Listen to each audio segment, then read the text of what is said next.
Elite Sports, welcome back to Dome of European Sports News. Ikaze mu rugamba kuri imikino yo ku mugabane burayi. Transfer news, sports analysis, team stock and of course breaking news here with Brief Sports. Duhumeka imikino Europe yonyine hariya ku mugabane burayi niho tuganira amakuru menshi cyane abagezweho yose tukayagarukaho in style hano kuri Elite Sports. Nizere ko wakoze subscribe, ngushimire cyane aho turi kumwe kano kanya. Nawe utarayikora ushobora kuyikora kugira ngo update tuzamukana nazo nawe ujye uzikurikira. Nkwifuriza kugira umunsi mwiza wodukurikirana muri Afrika, Europe, Amerika, Asia, ewana ahantu hose dukurikiye uri kano kanya. Nagusuje nkwifuriza kugira ibihe byiza. Hanyuma twinjire kuri update kuri Rashford, uyu musore w'umwongereza ukina muri equipe FC Barcelona, intizanyo kuva muri equipe ya Manchester United. Hari amakuru menshi cyane ari kuzamuka hibazwa ese Barcelona deal iri buze kugira permanent, asinye contract cyangwa se muri sama bizarangira Rashford agarutse muri equipe ya Manchester United. Nkuko Deco aheruka kubitangariza ikinyamakuru Sport, mbere na mbere banyuzwe na Rashford ukari kwitwara.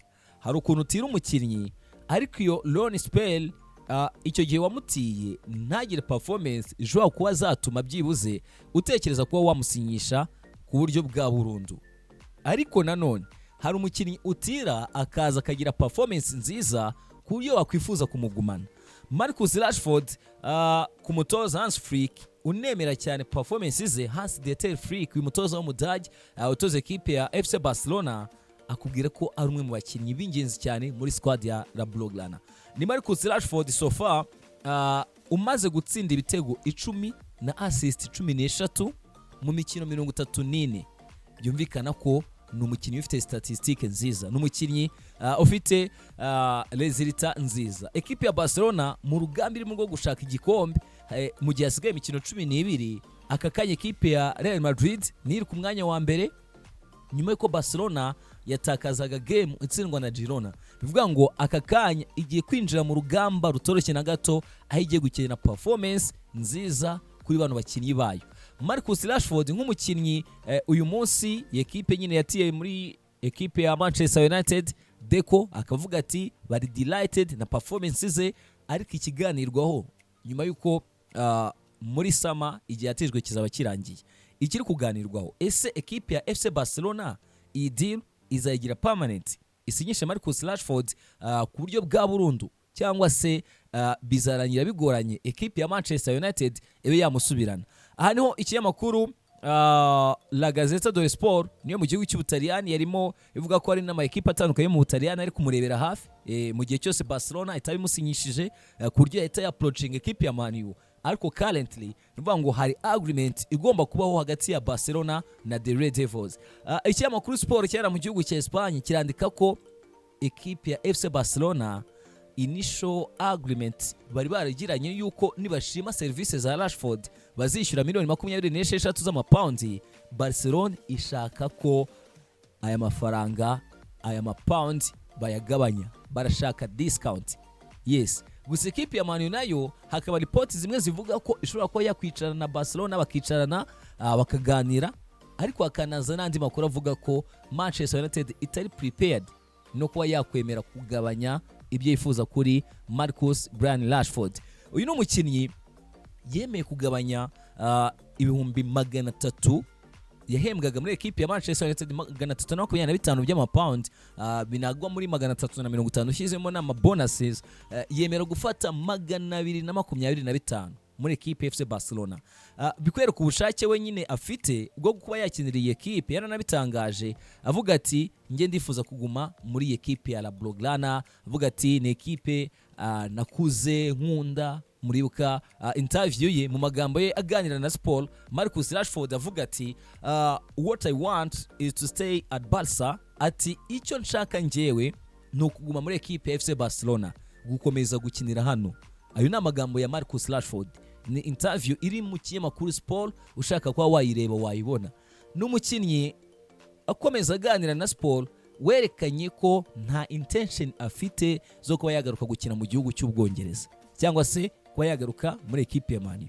Ni equipe ya Man U yanamutije muri Aston Villa, murabyuka muri Aston Villa, ni umukinnyi wagize statistique nziza, imibare myiza. Equipe ya Aston Villa yanifuzaga kuba yamugumana, yifuzaga kuba yamusinyisha akaba yahaguma, ariko Marcus Rashford bijyanye nuko we inzozi ze yavugaga ati Barcelona ibaye nyaprochenze ntabwo nakwanga kujyamo, iyo deal ya Aston Villa ntiyaba bitewe nuko Barcelona yamushakaga nayo, ariko nyine ari ukumutera apana kuvuga ngo igiye kumusinyisha on permanent deal. Aka kanya amakuru akazamuka avuga ko uyu mukinnyi we ntago afite ubushake bwo kugaruka muri ekipe ya Manchester United, ariko ekipe ya Man U nayo ikaba iri gutekereza ibintu bibiri. Ni ekipe ishaka kwinjizamo undi mukinnyi kuri left wing forward, twagarutse kuri Yan Diomande, uyu musore wa ekipe ya RB Leipzig umunya Cote d'Ivoire, bitewe nuko uyu munsi Matheus Cunha kumukinisha kuri left wing forward ntago ari ahantu nyine amenyereye gukina, ndetse ukanareba kuri Patrick Dorgu, yes yari akinaga ataravunika, ariko Patrick Dorgu nawe Donatille dusanzwe tubizi ko ari umu left back, hari igihe kizagira akenerwe kuri left back, bivuga ngo ekipe ya Manchester United igomba gukenera umukinnyi umenyereye gukina cyane kuri left wing forward.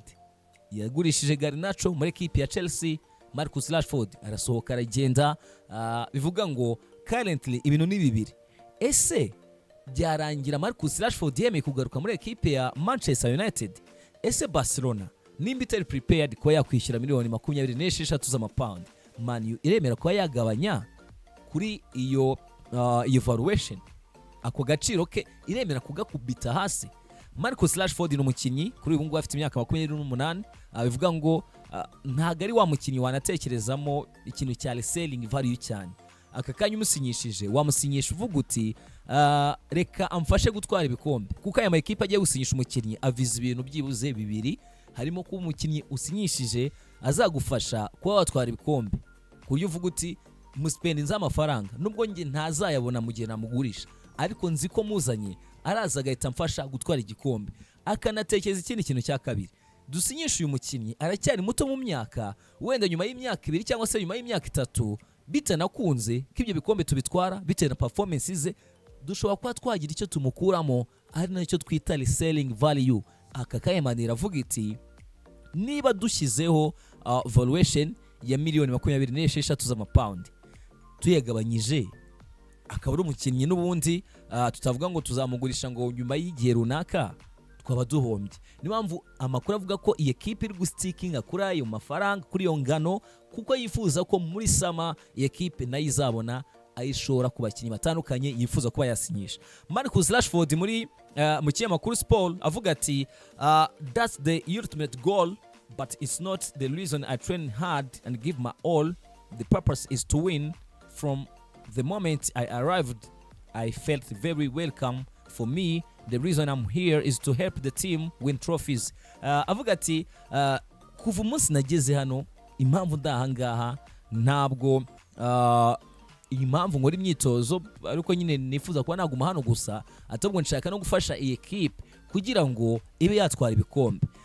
Murabyuka umutoza Hans Dieter Flick agaruka kuri bijyanye nyine na hazaza wo bita Marcus Rashford, ubwo yarimo agaruka cyane cyane kuri sporting director wa Barcelona Deco, bamubaza nimba Marcus Rashford hari icyo bari gukora kugira ngo bamugumane. Umutoza Hans Flick akavuga ati we have to wait, we have months to go. Ati tugomba gutegereza, hari igihe cyandi mezi asigaye kugira ngo wenda twe twagira muri iyo summer transfer window. Hasi Dieter Flick kuri situation akavuga ati for me, of course, with Marcus we have a player on top level, but also with our situation and what I appreciate a lot for him. Ati gusa ngiye kuri giti cyanjye nyuzwe cyane n'imikinire ye, dufite umukinnyi wo kuri top level wo ku rwego rwiza. Ati uko nababwira icyo nababwira nuko nyine mukunda cyangwa se nkunda ukuntu akina. Hans Dieter Flick akavuga ati this is what I want to say to young players from La Masia. We are Barca and we are one of the best teams in the world. We give them the opportunity to train with us, to grow, to train with the best players in the world, the support and the confidence. Ati niyo ndi kubwira abakinnyi bava muri La Masia, mbabwira ko tubaha amahirwe yo gukinana n'abantu beza, abakinnyi badasanzwe. Ati turi imwe mu ma equipe meza ya mbere ku isi. Ati n'abakinnyi bavuye muri La Masia nimba ashobora kuvuga ati mbaho urugero cyangwa se nkaba nababwira ni amahirwe kuba muri gukinana na Marcus Rashford birumvikanisha agaciro ke muri squad ya equipe ya Barcelona, uko umutoza amufata mbere na mbere Hans Dieter Flick ndetse na Deco nawe uherutse gutangaza ko banyuzwe n'imikinire ya Marcus Rashford, kandi statistique nazigarutseho ibitego 10, assist 13 mu mikino 34, ni kuvuga ngo amaze kugira uruhare mu bitego 23 goals and assist G&A. bikumvisha uburyo yari umukinnyi mwiza. Nuko Barcelona nayo financially muri iyi minsi si equipe nyine wavuga ngo ihagaze neza, ariko nyine ari kuri ya equipe ivuga iti financially tumeze neza cyane, ntago dushobora kuba twakwisanga mu gihombo. Ubundi miliyoni 26 z'amapound niko gaciro gake gashoboka cyane Marcus Rashford yakwishyurwaho, kuko urebye imibare, urebye imyaka ye, experience, umukinnyi wa equipe nationale, ubona ko equipe ya Man ariyo mpamvu ivuga iti twe ntabwo dufite intention, ntabwo dufite gahunda yo kuba twagabanya ibyo twifuza ko bita Marcus Rashford.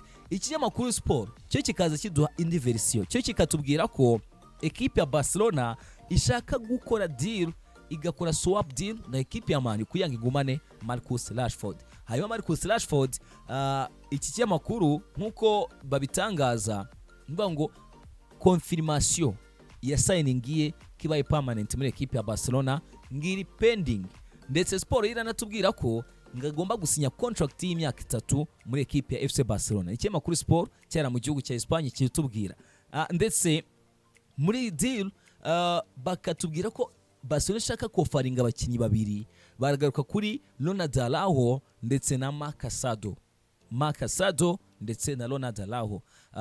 Go let's wait and see bijyanye n'ahazaza ha Marcus Rashford. Gusa nk'ikinyamakuru The Eye Paper cyo kirasobanura ko yari umukinnyi udasanzwe muri Barcelona, ba appreciating cyangwa se bavuga bati ni umukinnyi twakenera. Bada nimba na spell ye muri Aston Villa mu mikino 17 yakiniye across all competitions, akaba yarabashije byibuze gutsinda ibitego 4 akanatanga assist 6, birumvikanisha uburyo ari umukinnyi igihe ari muri forme, cyangwa se igihe hatari byinshi cyane byabaye hanze y'ikibuga, kuko no muri Man U nta muntu washidikanyaga kuri taraye, ariko nyine nimba habayeho kutumvikana n'umutoza, habayeho interview yakoze muri bukaganira na Henry Winter agaragaza nyine uburyo muri Manchester United ibintu bitameze neza na gato. Bimwe mu bintu bitakunzwe hari Manchester bavuga bati nimba ari umwana wa equipe utangiye kudushyira hanze gutya, ikiza nuko yagenda nashwara n'umutoza Ruben muri murabyibuka nabyo, kuryo umunsi bavuga bati dressing room yacu dukeneye ko ibiri safe, ibimeze neza cyane. Niyo mpamvu kano kanya ibijyanye n'ahazaza ha Marcus Rashford, ubwo negotiation zigomba kubaho hagati ya FC Barcelona na equipe ya Man U, tugomba gukomeza kugenda tuzigarukaho. Gusa currently amakuru azamuka nuko iyi equipe ya The Red Devils Barcelona yifuzaga ko bagabanya, habaho discount, ariko equipe ya Man U ikaba ikomeje guholdinga kuri miliyoni 26 z'amapaundi nk'agaciro ka Marcus Rashford. Yumvikanisha ko iyi ni affaire suivre. Impamvu bitangiye kuzamuka cyane nuko turimo turasatira umusozo wa season, kandi umusozo wa season birumvikana ko negotiation ziba mbere, ibiganiro nyine biba hakiri kare kugira ngo byibuze muri sama bizabe byararangiye. Kandi umukinnyi nk'uyu nguyu ufite statistique nk'izi n'ama equipe yandi yo mu Butaliyani aba yatangiye kurebera hafi, icyo ukora ugerageza nyine kubisoza mbere. Uyu munsi Marcus Rashford ikinafasha equipe ya Barcelona, uretse kuvuga ngo afite experience, uretse kuvuga ngo n'umukinnyi waje yikunze, cyangwa se waje ari umukinnyi ushaka kuyikinira kandi ashaka gutanga buri kimwe cyose, uyu munsi n'umukinnyi wifitemo iyo versatility. N'umukinnyi ushobora gukinisha ku myanya itandukanye, n'umukinnyi inside muri group gufitingamo byahise bikunda. Today ashaka gukina nk'umuwinga kuri left wing forward. Murabizi ko mu minsi ishize Rafinha Diaz Beloli yaravunitse, Marcus Rashford ya performingaga neza, ndetse currently uyu munsi muri equipe ya Barcelona ushaka kumukinisha kuri point, kuri nimero 9 cyangwa se kuri izo mpande asatira, umukinnyi nk'uwo ikintu ukora ugerageza ibishoboka byose ukaba wamugumana. Umunyamakuru wa Sky Sport murabizi ko hano tuguha details zose bamwita Daniel Kran yakonfirimye ko ntabwo hazabaho discount muri iyi nkuru. Ni inkuru yanditswe na United in Focus bavuga bati there has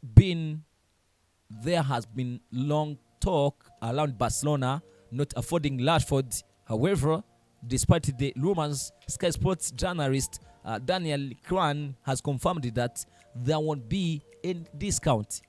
Ati ibiganiro nyine byarabaye n'uyu munsi biracyaba, ariko uyu munyamakuru agakonfirma ko Manchester United ikomeje kuvuga iti ntabwo dushobora kuba twagabanya ibyo twifuza kuri Marcus Rashford. Muri iyi nkuru bagakomeza batubwira bati the journalist tweeted that despite the rumors to the contrary, United are not renegotiating with Barcelona over the fee. Nta yindi renegotiations, nimba negotiation zarabaye nta kongera kunegosia, nta kongera kuganira. Avuga ati ekipe ya Man U nta gahunda nanto ifite bayagabanya ibyo yifuza kuri Marcus Brian Rashford.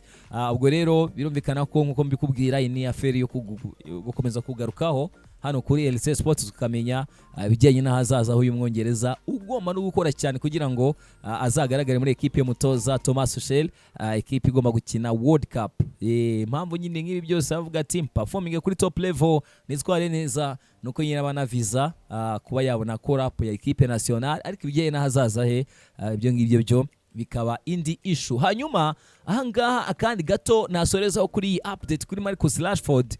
Murabizi muri ekipe ya FC Barcelona hari amatora kuri president mushya ugomba kuyobora ekipe ya La Blaugrana. Uyu mukinnyi hari amakuru azamuka avuga ko nanone ibijyanye n'ahazaza he muri ekipe ya FC Barcelona, Marcus Rashford bishobora kugirwamo uruhare n'uzatorerwa kuyobora ekipe ya FC Barcelona. Uyu munsi hari uwo Joan Laporta usanzwe ayobora FC Barcelona, ahangaye n'abandi bantu batandukanye barimo ba Victor Font n'abandi. Ubwo rero ushobora kuba wenda yatorerwa kuyobora Barcelona ari mushyashya, nimba wenda ashobora kuvuga ati ntabwo dukeneye kuba twakwishyura ibyo byose kuri Marcus Rashford, cyangwa se akaba yavuga ati Marcus Rashford ni umukinnyi dukeneye. Birumvikana ko niyo mpamvu ikinyamakuru Sport kidwa iyo take kitubwira ko nanone uzatorerwa kuyobora La Blaugrana nawe afite byinshi cyane azagena ku bijyanye no kuba Marcus Rashford yakomeza kuba muri iyi ekipe, cyangwa se nimba yasubira muri ekipe ya Man U cyangwa se the Red Devils ikaba yamugurisha ahandi. Zose ni possibility, byose ni ibintu bishoboka cyane kuri uyu mwongereza Marcus Brian Rashford. LC Sports mu rwama kuri mikino yo ku mugabane w'Uburayi, tuganira siporo y'Uburayi gusa yonyine. Transfer news, sports analysis, team talk and of course breaking news here we brief sports, duhumeka imikino Europe yonyine. Ubwo rero ngushimiye cyane aho twaturi kumwe, ngushimiye cyane by'umwihariko wowe wakoze subscribe nawe utarayikora ushobora kuyikora kugira ngo tujye tuzamukana. Hanyuma nanabibutse ko turimo turategura anniversaire y'imyaka 3 kugira ngo tuyicelebrating twujuje tuganira siporo y'Uburayi yonyine. Ubwo andi makuru menshi ari bugenda azamuka muri clubs zanyu mukunda nayo urayekurikira hano. Mwifurize kugira umunsi mwiza no kuryoherwa n'umunsi na gahunda zose ufite, mwifurize ko ziza kuba zicamo. Les amis, stay in touch, stay connected. Dusubire mu kanya, ndabakunda cyane. Yo boy, LC Maestro.